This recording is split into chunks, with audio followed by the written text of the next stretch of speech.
happening with Amazon? What do you think?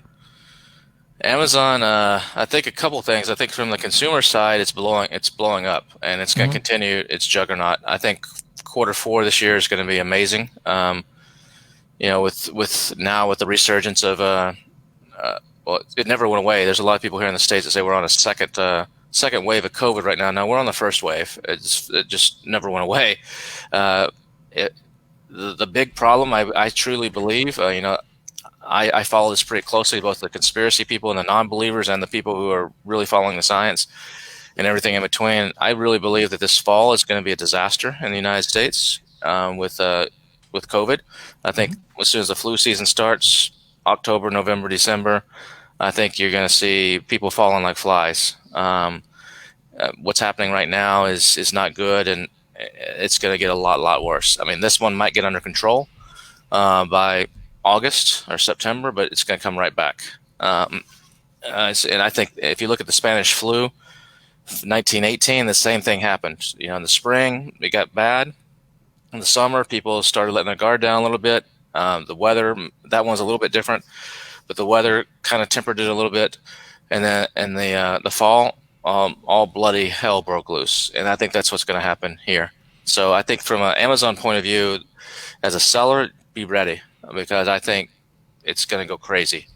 Also, Amazon on the other side, Amazon is actually starting to crack down more and more.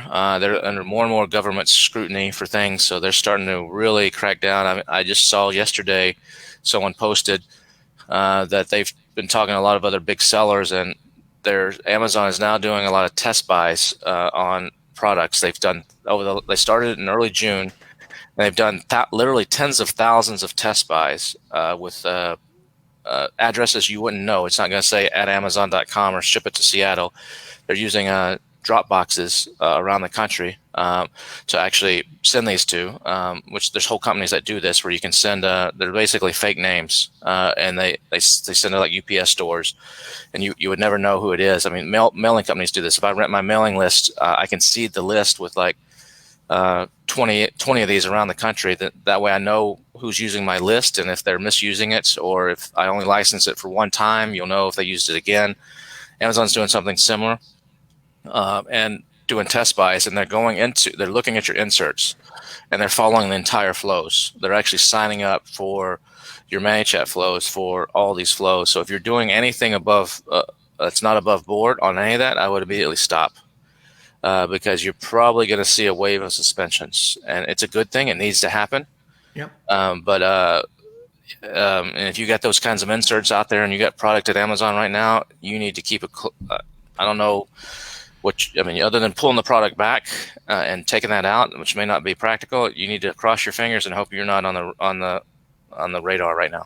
You nailed it. I saw that today.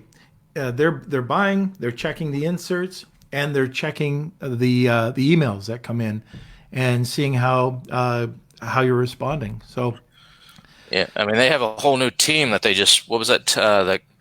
They just have a whole new department they set up to deal with this type of thing. yeah, They're getting serious. We'll see. Anchor is one of the worst violators of this out there, and Anchor is one of the biggest sellers on Amazon. So it'll be interesting to see if this is equally applied or if there's exemptions.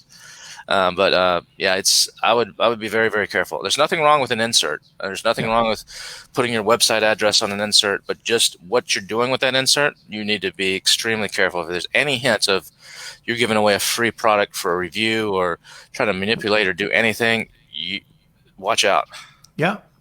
And again, there's really no need. If you've got a good product, the customer experience is overall, positive, then why do you jeopardize it? You'll get that 4 to 7% review rate, maybe a little bit higher, but it comes naturally. You don't really have to go out and force people or get people. Oh, if you liked my product, click here. If you didn't, click here. I mean, you're just asking for trouble. Yeah, I mean, And I have a collection. Me and my wife order a lot off of Amazon just for personal stuff. Mhm. Some days we get 5, 6 packages. We probably get 20, 30 packages a week from Amazon, just for our own personal things that we buy. And every time she's like going through the packages, taking her stuff out and throwing away everything. Like, wait, let me see the insert. I want to see what all of the inserts doing. And so I have a whole collection of. I have a swap file of inserts here, and I'm looking at some of these and going, "Holy cow!" Yeah. These people, as soon as Amazon knows what you're doing, you're DOA.